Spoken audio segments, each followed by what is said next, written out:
शांति।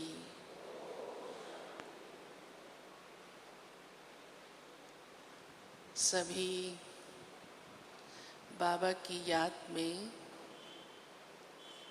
अवश्य ही इस अनुभव में होंगे कि मैं प्रभु की शरण में हूँ,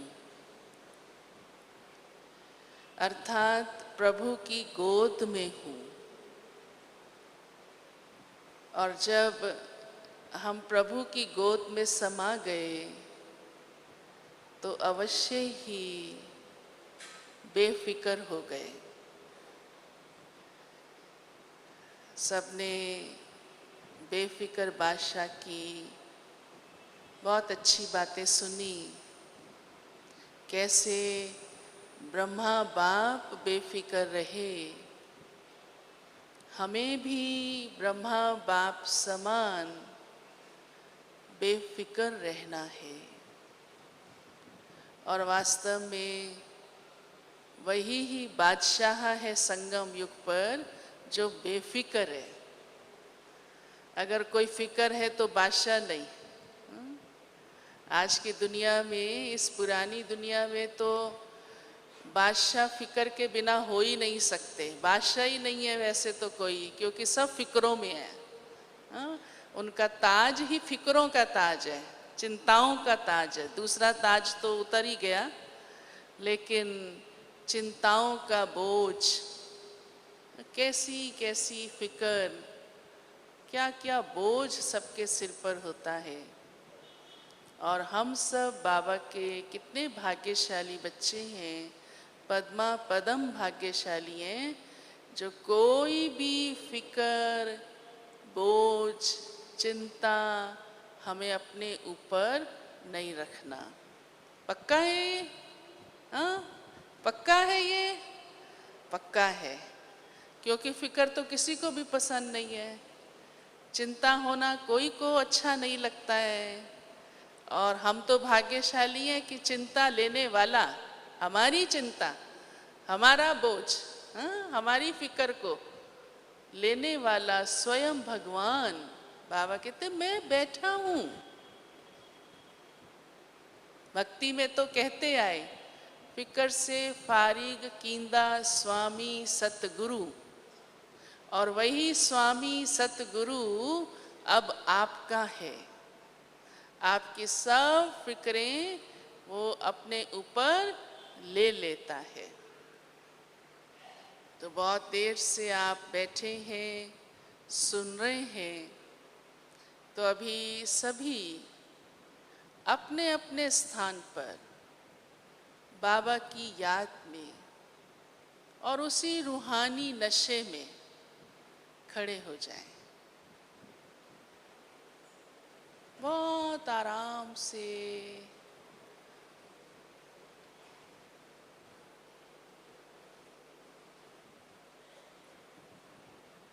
सब बहुत रिलैक्स, उसमें सहज सीधे, हाथ भी सीधे हों, एकदम सीधे, ऊपर नहीं नीचे, सीधे, जैसे एक सिंपल पोज होता है।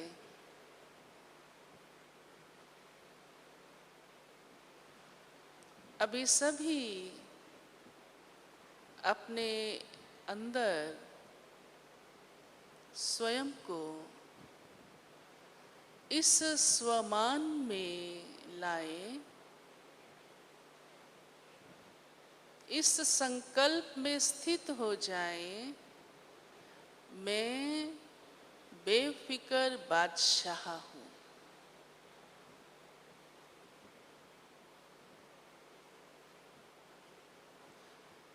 कोई भी सोच जो चिंता के रूप वाली है, जो मुझे मजबूर करती है सोचने के लिए, जो मेरे मन पर असर लाती है, कोई भी फिक्र, बोझ अब आज से मेरे ऊपर नहीं।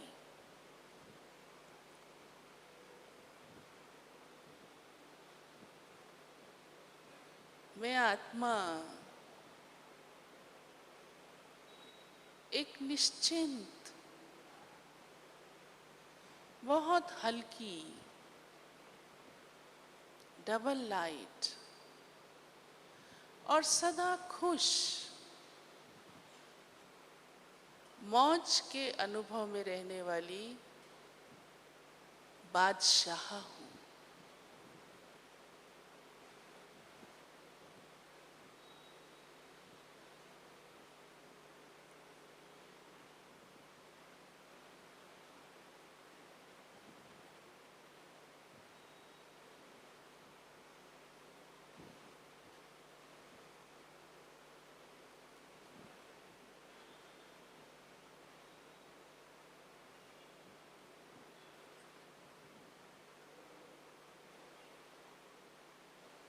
मेरा ये रूहानी जीवन,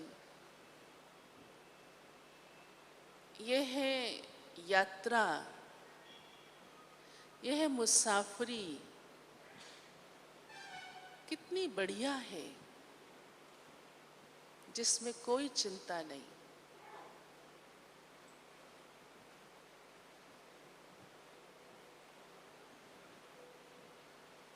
अब आप सभी अपने राइट हैंड की तरफ टर्न कर लीजिए, राइट हैंड की तरफ टर्न कर लीजिए।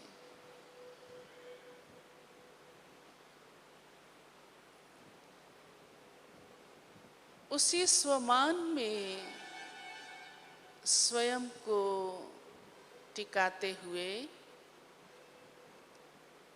अपने अंदर झांको, सोचो, सच्चे दिल से साक्षी होकर कि सच में कोई फिक्र मैंने अपने अंदर रखी तो नहीं। सचमुच मैंने अपने अंदर से सब चिंताएं निकाल दी।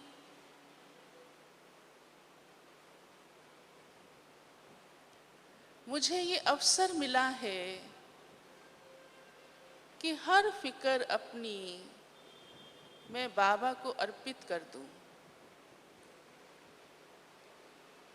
इसलिए आज ही मैं अपने अंदर ये चेक कर लूं कि मैंने सचमुच कोई भी फिक्र, कैसी भी, चाहे वो देह की है, चाहे धन की है, चाहे संबंध की है, चाहे समाज की है, चाहे साधन की है,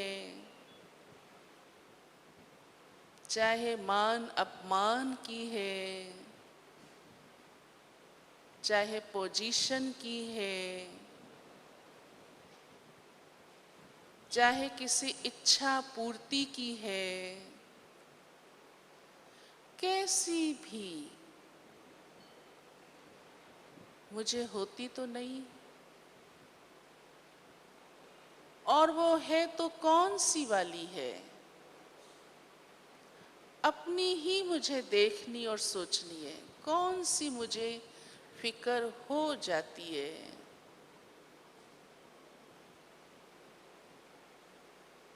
चाहे रोज होती है, चाहे कभी कभी होती है, चाहे थोड़ी देर के लिए होती है, चाहे होती है और चली जाती है, कौन सी फिक्र है, उसे सामने लाओ। आज उसे दिल से निकाल देना है। आज उसे बाबा की शरण में छोड़कर जाना है, अर्पित कर देना है। बाबा बाहें पसारे बैठे हैं। आओ बच्चे, मैं बैठा हूं।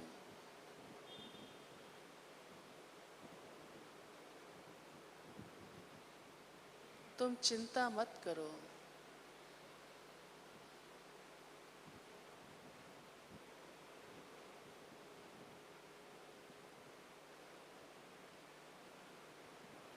अब फिर से सभी अपने राइट हैंड को टर्न कर जाइए।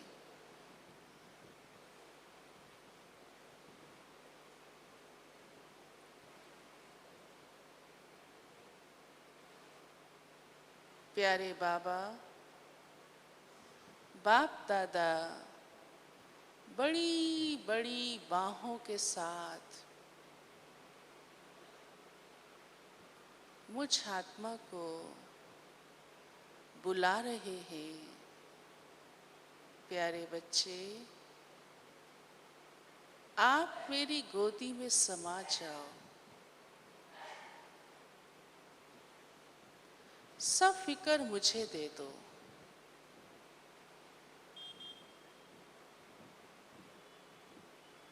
मैं सर्वशक्तिवान हूं,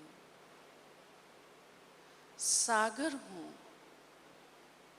सब कुछ तुम्हारा, सब बोझ मेरे पास छोड़ दो।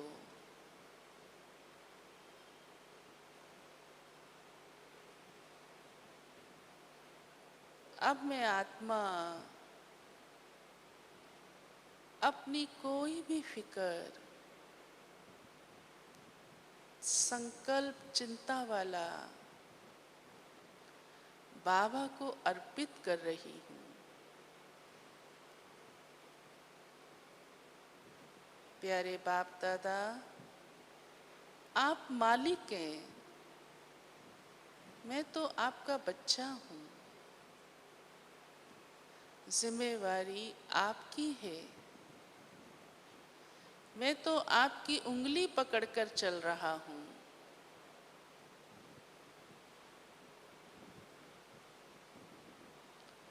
आप मुझे सर्व खजानों से, प्राप्तियों से भरपूर कर रहे हैं।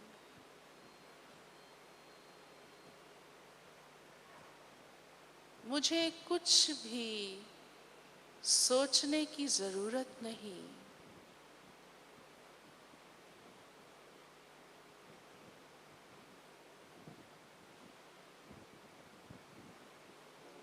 मैं तो आपकी ही श्रीमत पर चलने वाला, आपकी ही गाइडेंस में ब्रह्मा बाप के कदम पर कदम रखने वाली आत्मा हूं।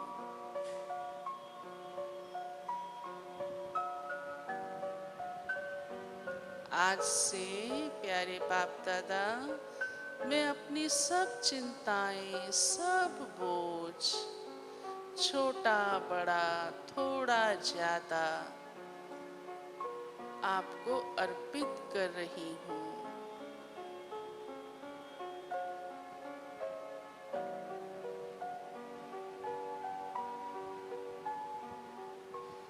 अब फिर से सभी अपने राइट हैंड की तरफ टर्न कर लीजिए।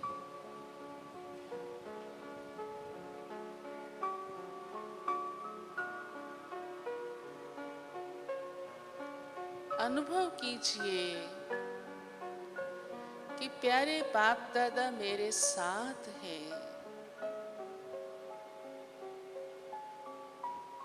कंबाइंड हैं। मैं अकेली आत्मा नहीं।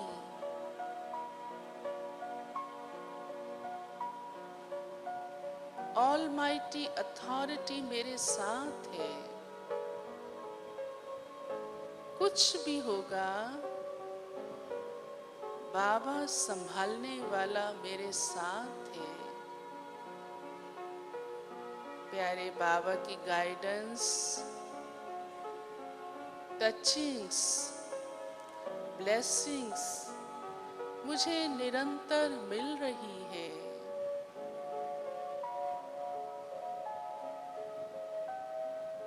बाबा और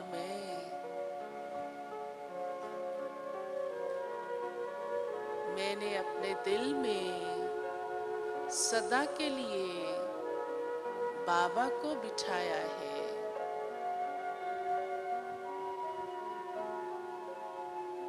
इसलिए मेरे सबसे पास समीप साथ प्यारे बाबा हैं।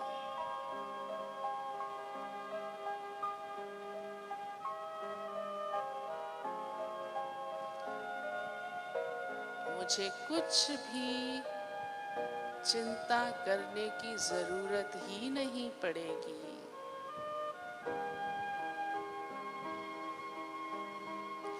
कोई कितना भी पास हो, कितना भी मददगार हो, लेकिन सबसे पास मेरे साथ हर पल मुझे देखने वाला, चिंता मुक्त करने वाला प्यारे बाप दादा हैं।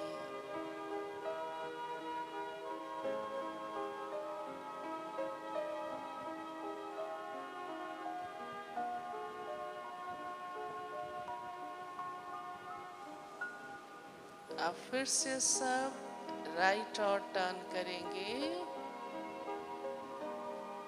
सामने की ओर।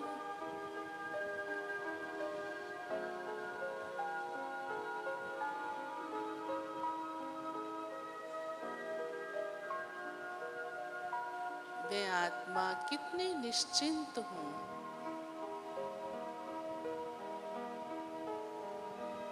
कितनी भाग्यशाली हूँ।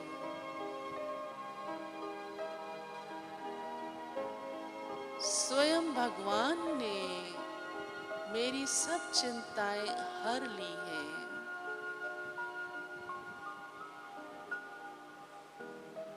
बाप दादा मुझ आत्मा की सब जिम्मेवारियों को मालिक होकर देख रहे हैं।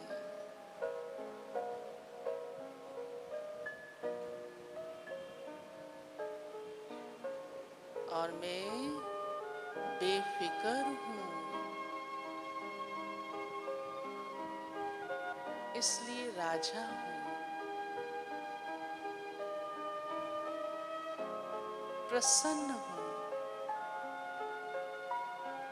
चिंता मुक्त हूँ।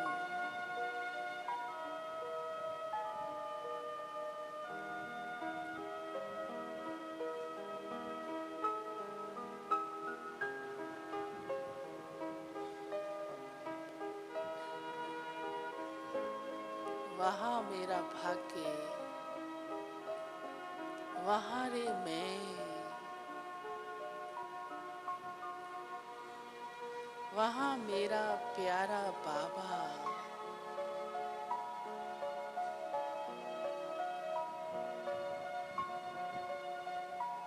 वहाँ मेरी तकदीर।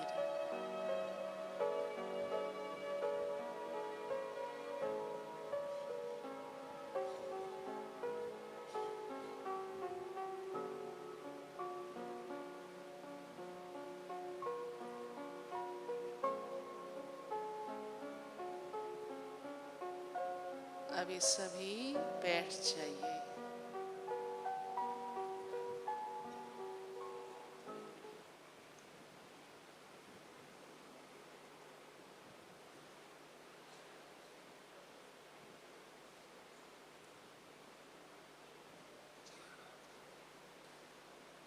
प्यारे बाप दादा ने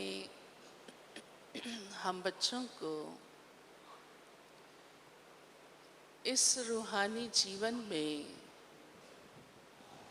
जन्म लेते ही निश्चिंत कर दिया।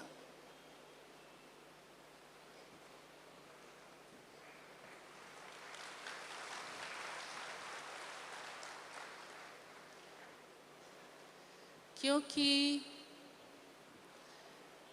भगवान जो सारी सृष्टि का मालिक है, जिसको सब याद करते हैं,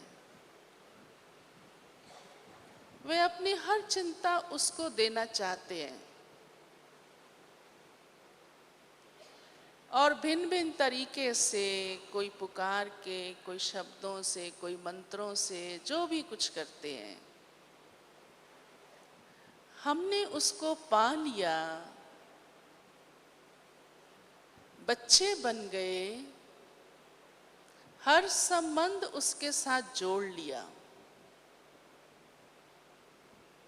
बाबा कहते हैं मैं आपका माता पिता हूँ, तो आपका शिक्षक भी हूँ, तो आपका सतगुरु भी हूँ। माता पिता से जो मिलता है वो आपको दे रहा हूँ, पालना दे रहा हूँ, शिक्षा भी दे रहा हूँ, सभी बंधनों पापों से मुक्त कर रहा हूँ और हर संबंध का सुख आपको देता हूँ। अब इस जन्म की, इस संगम की, इस समय की यह घड़ियां हर पल हमारे लिए कल्याणकारी है। यह निश्चय पहले दिन से ही बाबा ने हमें करा दिया है ना। ये सबको निश्चय कि अकल्याण हमारा नहीं हो सकता। ब्रह्मा बाप के जीवन की विशेषताएं जो आप सबने सुनी, चाहे बाबा के सामने कैसी भी बात आई, कैसी भी आई, चाहे संबंध के रूप से आई, चाहे धन के रूप से आई, चाहे कलंक लगे, मान सम्मान के रूप से आई, कैसी भी आई, बाबा ने उन बातों को नहीं देखा, उन बातों की परवाह नहीं की, क्योंकि बाबा की बुद्धि में बाबा था। इसलिए सारी दुनिया की कैसी भी है वो तो आप सबने सुन ली है। ऐसे ही हम सदा कि शिव बाबा मुझ आत्मा को अपनी शरण में लेकर हम बाबा के बन गए। जब सर्वशक्तिमान मेरे साथ है तो मेरा अकल्याण हो नहीं सकता। बस ये निश्चय पक्का कर लो। बुद्धि में तो आपके है, ये पॉइंट सबको मालूम है ना मालूम। संगम युग कल्याणकारी है, बाप कल्याणकारी है, हमारा जन्म कल्याणकारी है, ये समय कल्याणकारी है। तो मुझे अपने दृष्टिकोण को ऐसा ही रखना है कि हर बात में मुझे कल्याण दिखाई दे, तो कोई फिक्र होगा ही नहीं।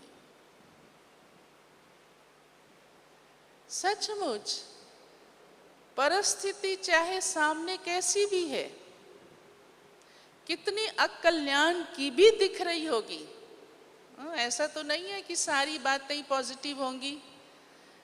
बैठे ही इस पुरानी दुनिया में हैं, बैठे ही दूसरे के राज्य में हैं, और दूसरे के राज्य में अपना राज्य स्थापन करना मासी का घर नहीं है। माया के राज्य में, रावण के राज्य में अपना राज्य लाना आसान बात नहीं है। यह आसान है, बाबा कई बार कहते हैं, खेल नहीं है, मासी का घर नहीं है। लेकिन फिर भी हम निश्चिंत रहें, फिर भी हम आगे बढ़ते रहें, फिर भी हम किसी बात से डरे घबराए नहीं। और बाबा कहते हैं आपके लिए तो और ही आसान है।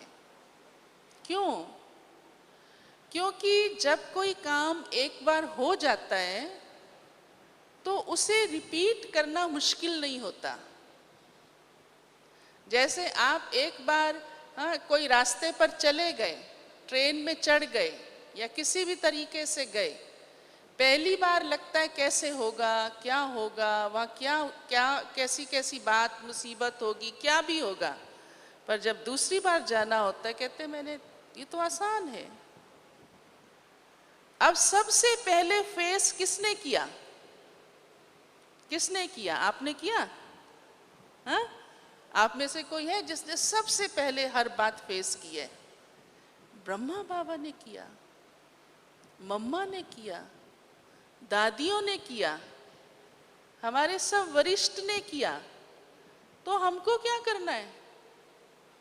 हाँ,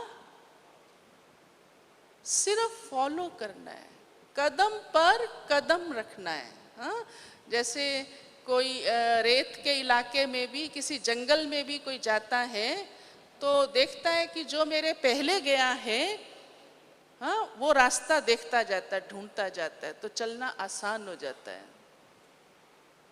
हमको तो कोई बात ऐसी लगनी ही नहीं चाहिए, हमें सोचनी ही नहीं चाहिए कि ये कैसे होगा।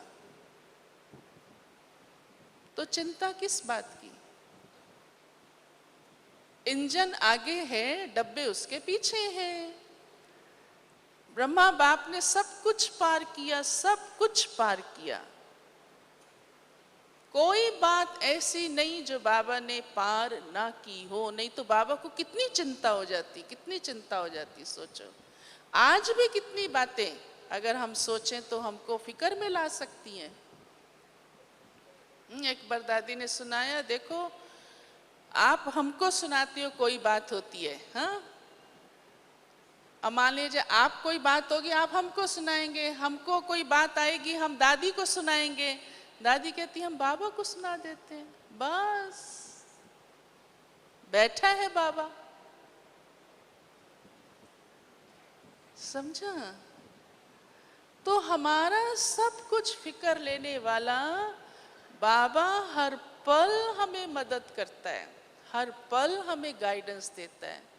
नहीं तो इतनी कारोबार में आप सोचो, हाँ, इतने बेहद कार्य में, इतनी कारोबार बेहद कार्य तो विश्व में किसी संस्था के पास नहीं है। और कैसे सब चल रहा है, नहीं तो क्या हाल हो जाए, कितनी चिंता हो जाए। पर हमारी दादियां कितनी हल्की रहती हैं और कितना सबको उड़ाती रहती हैं, लाइट कर देती हैं। उनके सामने कितनी बातें आती हैं और हर प्रकार की बात आती है, परंतु उसके फलस्वरूप सारी सेवा की वृद्धि होना, ईश्वरीय परिवार की वृद्धि होना, कार्यों का सहज रूप से हो जाना, बड़े बड़े प्रोग्राम्स जो लोग देखकर हैरान होते हैं कि इनके कार्य पता ही नहीं चलते कैसे हो जाते हैं। यहाँ भी जब सब आते हैं कहते इतने हजारों कैसे टाइम पे भोजन कर लेते हैं, टाइम पे सो जाते हैं, नहीं तो कितनी चिंता हो जाए। और दादियों के चेहरे से कितनी लाइट, डबल लाइट माइट झलकती है। तो ये अनुभव हम सबको करना है, इस स्थिति में हम सबको रहना है। पसंद है ना सबको? वैसे भी चिंता में रहना तो किसी को पसंद रहता भी नहीं है, हाँ, कोई की दिल नहीं कहती मैं चिंता में रहूं। फिर हम क्यों एक्स्ट्रा बोझ लेके बैठे रहें? जो चीज हम चाहते ही नहीं, जिस चीज को हम उठाना नहीं चाहते, साथ लेना नहीं चाहते, कोई छोटा सा भी बोझ हो, कोई टोकरी भी रखी हो और आप में ताकत नहीं हो उसकी उठाने की, तो कोशिश रहता है ना किसी दूसरे को कहें, हाँ, सहयोग ले। बाबा कहते हैं मैं सहयोग दे रहा हूं,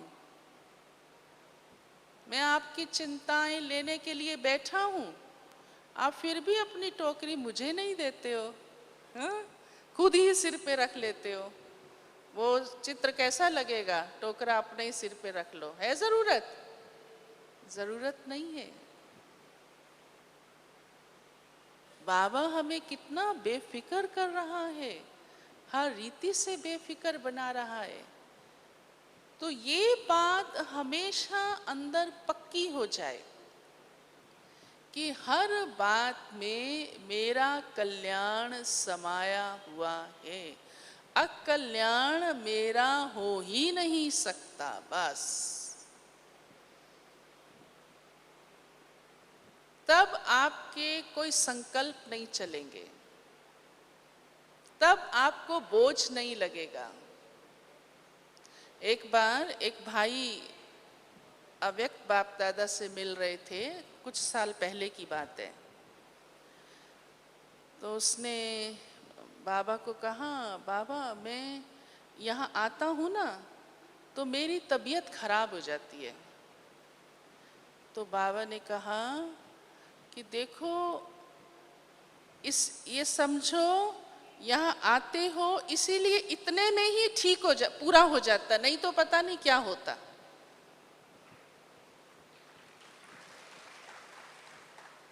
बाबा हमारे पुराने हिसाब किताबों को भी हल्का कर रहे हैं।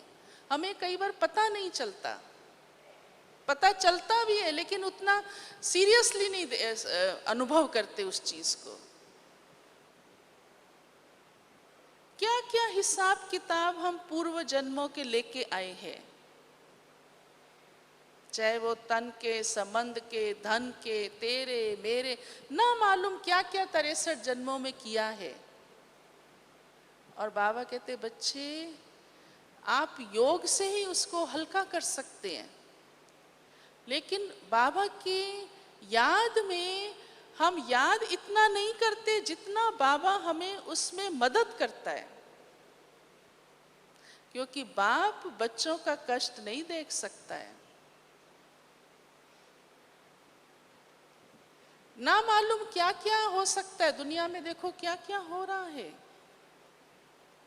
बाबा हमें हर बात से सहज पार निकाल देता है,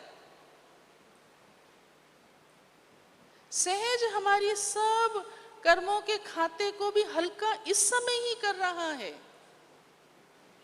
बाबा तो ये भी नहीं चाहते बच्चे आप धर्मराजपुरी की सजा भी खाओ।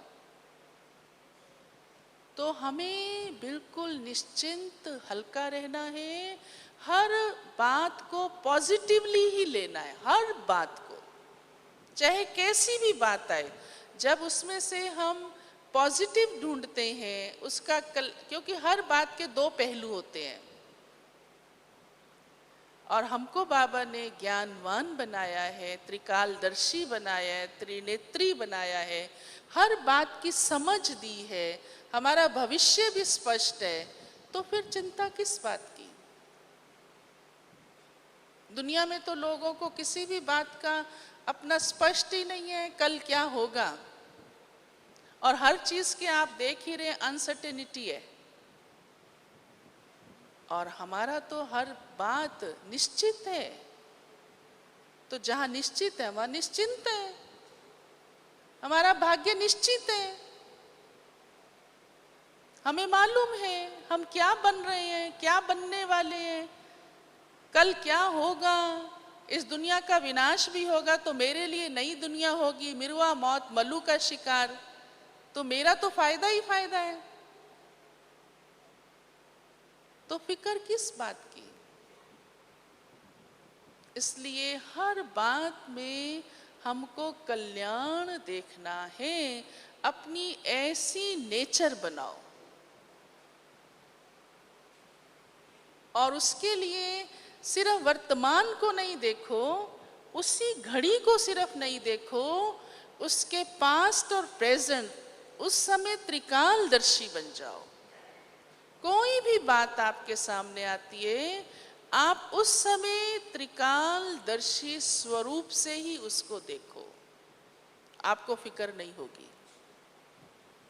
सिर्फ उसी ही बात को, उसी ही घड़ी को पकड़ लेते हैं ना तो बोझ लगता है, तो मन में प्रश्न उठते हैं, क्यों, क्या आता है, इसने ऐसा क्यों किया, ऐसी घटना क्यों घटी, मेरा नुकसान क्यों हुआ, ऐसा नहीं ऐसा होना चाहिए था, तभी चिंताएं चालू हो जाती हैं। फिर एक चिंता से दूसरी चिंता, दूसरी से तीसरी, वो भी नेचर बन जाती है बार बार सोचने की, बार बार सोचने की।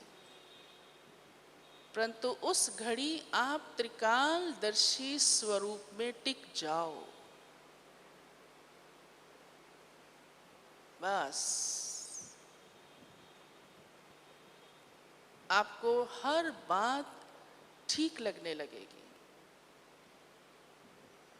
और ड्रामा में सब कुछ एक्यूरेट है। ड्रामा माना ही कल्याणकारी। तो सचमुच मैं ड्रामा के पट्टे पर हूं। नॉलेज पूरी है हमको, लेकिन उसी नॉलेज के अनुसार मैं इस ड्रामा में एक एक्टिंग करने वाली अपना रोल अदा कर रही हूं। ऐसे साक्षी भाव होकर चलने से आपको कभी किसी बात को देखकर, सोचकर लगेगा ही नहीं कि ये नहीं होनी चाहिए। ये हुई थी, हो रही है, होगी, नथिंग न्यू। तो उसको यूज करना है उस समय, फिर फिक्र नहीं आएगी। फिर आपको हर बात में कल्याण दिखाई देगा। लगेगा ये भी ठीक है, ये भी ठीक है, ये भी ठीक है। सचमुच ऐसा अनुभव करते हैं? हर बात ये भी ठीक है, ये भी ठीक है, ये भी ठीक है। मेरा काम है बस बाबा को देखना, बाबा की श्रीमत को सामने रखना। बाबा ने मुझे इस परिस्थिति में क्या करने के लिए कहा है, मेरा एफर्ट ये है बस। आगे बाबा जाने। और ड्रामा, एक स्टोरी आती है ना, ज्ञान काल में सुनाते हैं, आपने सुनी हुई होगी शायद, कि एक राजा था, उसकी उंगली कट गई। मंत्री पास ही बैठा था। उस मंत्री से राजा की काफी दोस्ती, अंडरस्टैंडिंग भी थी, हर समय साथ रहता था। तो मंत्री अनुभवी था, बुजुर्ग था। उसने बड़े सहज भाव से कह दिया, कोई बात नहीं राजा, उंगली तो कटी है, इसमें भी कोई कल्याण है।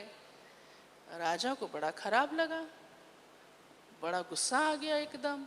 वो अपने राजा की उसमें कॉन्शियस में आके कहा, ये मंत्री मेरा और मेरी उंगली कट गई, मुझे दर्द हो रहा है, और कहते हैं कोई बात नहीं, इसमें भी कोई कल्याण है, अच्छा ही है।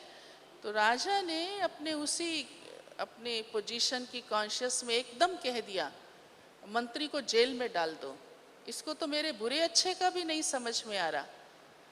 तो अब राजा का ऑर्डर करना, वो तो करना ही पड़ेगा। मंत्री को जेल में डाल दिया। और राजा उस समय और गुस्से में ही था जैसे। तो घोड़ा उठाया और शिकार खेलने चला गया। जब कोई होता है ना जोश में, तो वो कोई ना कोई स्टेप उठा लेता है, कोई ना कोई एक्शन करता है। वैसे भी होता है, आपने देखा होगा, कोई घर से बाहर निकल जाएंगे, कोई कुछ खाने बैठ जाएंगे, कोई सो जाएंगे चद्दर ओढ़ के, बोलना छोड़ देंगे, कुछ कुछ कुछ कुछ कर लेते हैं। कई खूब गुस्सा करना लग जाएंगे। राजा ने उठाया घोड़ा और चल पड़ा। अब जोश में तो था ही, चलता गया शिकार खेलने के लिए। तो रास्ता भटक गया, जंगल में पहुंचा। तो वहाँ एक डाकुओं का गिरोह था। वो देवी की बलि चढ़ाने की तैयारी कर रहे थे, और इसी इंतज़ार में थे कि कोई आदमी हमें मिले तो हम बलि चढ़ाएं। तो देखा तो ये एक आदमी घोड़े पे चला आ रहा है। अब उनको तो इस बात से कोई सरोकार नहीं था, राजा हो या कोई भी हो। तो राजा को पकड़ लिया। अब राजा उस समय कुछ नहीं कर सकता था, क्योंकि अकेला था, और वो तो डाकू काफ़ी बड़ा ग्रुप था। अब वो राजा चाहे कितना ही उनको कहता रहा, सफाई देता रहा, पर वो सुनने वाले थे नहीं। तो उन डाकुओं ने पकड़ के राजा को और देवी के लिए तैयार करना शुरू कर दिया। और जब तैयार कर लिया और उसको खड़ा कर दिया, तो अपने सरदार को बुलाया कि बलि के लिए तैयारी हो चुकी है। तो उनका जो हेड था सरदार, वो आया, उसके हाथ में तलवार थी, बस वो राजा की गर्दन उतारने ही वाला था। तो उसका ध्यान एकदम गया राजा के हाथ पर, तो वो उंगली कटी हुई है। तो सरदार को बड़ा गुस्सा आया, उसने अपने उनको डाकुओं को, गिरोह को डांट लगाई। कहा ये कैसा आदमी लाए हो, ये तो बलि स्वीकार ही नहीं होगी, देवी इसे स्वीकार ही नहीं करेगी क्योंकि ये तो अंग भंग है।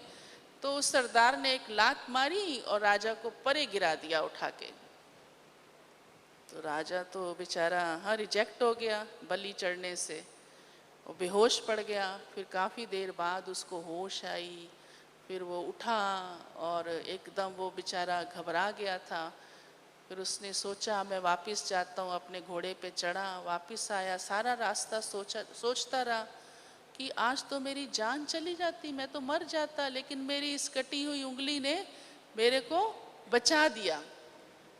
तो जब पहुंचा राजमहल में, नहाया धोया, थोड़ा हिम्मत आई, तो उसको याद आया कि देखो अगर मेरी उंगली आज साबुत होती तो मेरा तो गला कट जाता, इस कटी हुई उंगली ने मुझे बचाया है, तो सचमुच मेरा तो कल्याण हो गया, फायदा हो गया।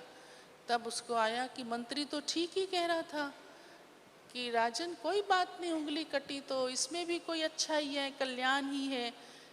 तो राजा को एकदम आया कि सचमुच मेरी तो आज मौत हो जानी थी, तो ये मंत्री ने तो ठीक बोला था। उसको फिर बड़ा ख्याल चला, तो कहा मंत्री को जेल से बाहर निकालो। तो मंत्री को बाहर लाया गया, वो राजा के सामने आए। तो राजा ने कहा मंत्री ये तो तुमने बिल्कुल ठीक बोला था, पर मेरे से गलती हो गई कि मैंने तुमको जेल में डाल दिया। तो मंत्री ने कहा कोई बात नहीं। तो राजा ने कहा क्यों? मंत्री ने कहा देखो कि अगर आप मेरे को जेल में नहीं डालते तो मैं आपके साथ जाता, क्योंकि हमेशा आप मेरे को अपने साथ ले जाते हो, और वो आपकी बलि ना चढ़ा के मेरी बलि चढ़ा देते, इसलिए इसमें भी अच्छाई थी जो आपने मुझे जेल में डाला। राजा ने कहा आपका तो इतना अपमान हो गया, इतना कष्ट हो गया। कहा राजन नहीं, इसमें मेरा कोई कष्ट या अपमान नहीं हुआ, पर इसमें मेरा भला ही हुआ कि मैं भी बलि से बच गया। तो देखो ये तो एक दुनिया में लोग कहानी सुनाते हैं, ईश्वरम यत् करोति शोभनम करोति करके। हाँ, उनको तो कुछ मालूम ही नहीं है कि ईश्वर क्या करता और क्या नहीं करता है, समय कौन सा है, आने वाला समय कौन सा है, कुछ भी मालूम नहीं है। पर हम बाबा के बच्चे तो सब कुछ जानते हैं, ज्ञानवान है। हमारा मन और बुद्धि तो बाबा से जुड़ा हुआ है, और बाबा हमें त्रिकालदर्शी बनाते हैं, और यहाँ तक बाबा हमारी सारी जिम्मेवारी लेते हैं। स्वयं भगवान हमें कह रहा है कि मैं बैठा हूँ, तो हमें कितना निश्चय बुद्धि होकर, कितना निश्चिंत होकर और निश्चित अपना भविष्य सामने रखकर चलना चाहिए, तो हमेशा आप बेफिक्र हल्के रहेंगे।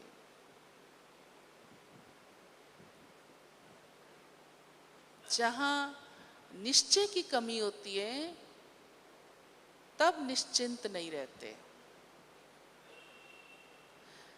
बाप में निश्चय है, ड्रामा में भी निश्चय रखो, क्योंकि ड्रामा भी एक्यूरेट है। Nothing is wrong.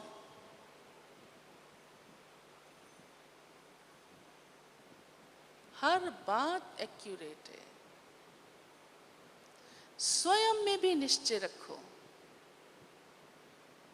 कि मैं विशेष आत्मा हूं,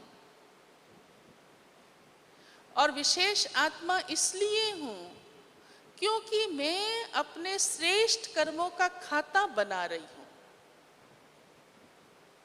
जब ये जन्म मेरे श्रेष्ठ कर्मों के खाते का है तो मेरा अकल्याण नहीं हो सकता।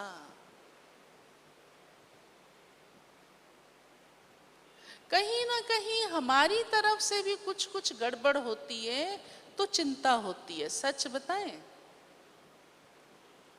अगर हम बाबा के कहे अनुसार चलते हैं बाबा कहता है आंख खोलते ही मेरे को याद करो। क्या मैं सचमुच आंख खोलते ही बाबा को याद करती हूँ?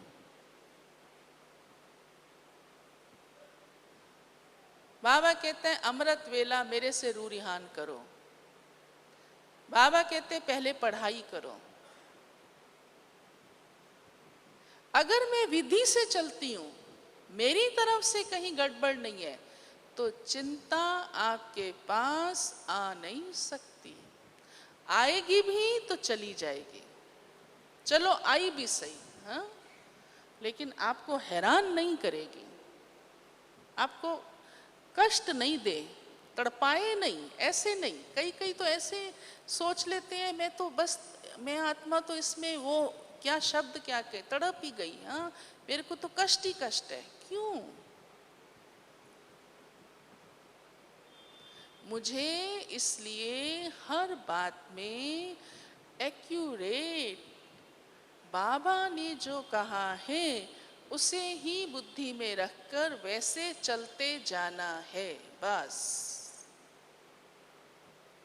और परिवार में भी निश्चय रखो,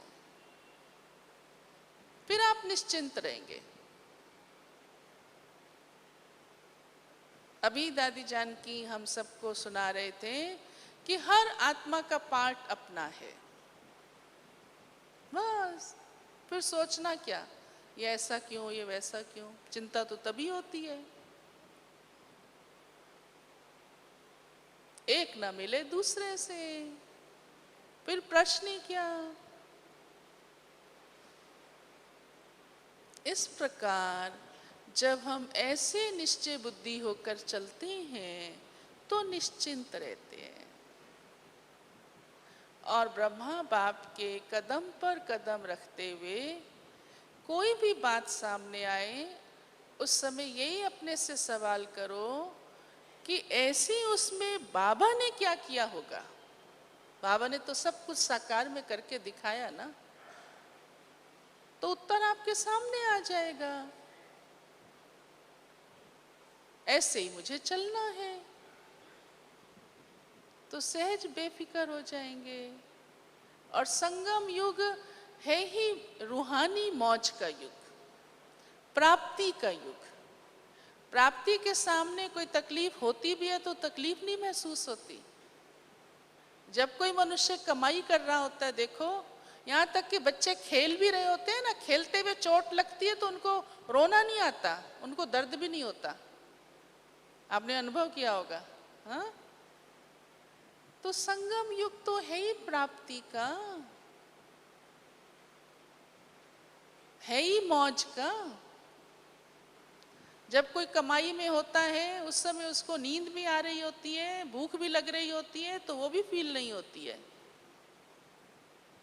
तो उस प्राप्ति के अनुभव में हम जितना रहेंगे कि इसी ही समय मुझे बाबा से सब कुछ मिल रहा है, तो वह सारी बातें, हाँ, कैसी भी हलचल में लाने वाली आपको अंदर से हलचल में नहीं, इफेक्ट नहीं करेंगी। आप अंदर से मजबूत रहेंगे, अचल रहेंगे, निश्चिंत रहेंगे। और तभी मैं बादशाह हूँ। हाँ, चिंता वाला चेहरा कैसा होता है? वो बादशाह वाला चेहरा नहीं होता, वो तो फिर कैसा चेहरा लगता है आप खुद ही समझ लो। तो आज अभी अपनी इस, वैसे भी आपकी ये रजत जयंती एक यादगार है, हाँ, तो इस यादगार के अवसर पर आप बाबा से यही सौगात, ये भी सौगात लेकर जाएं कि बाबा मैं अब हमेशा बेफिक्र बादशाह हूँ और रहूँगा। ओम शांति।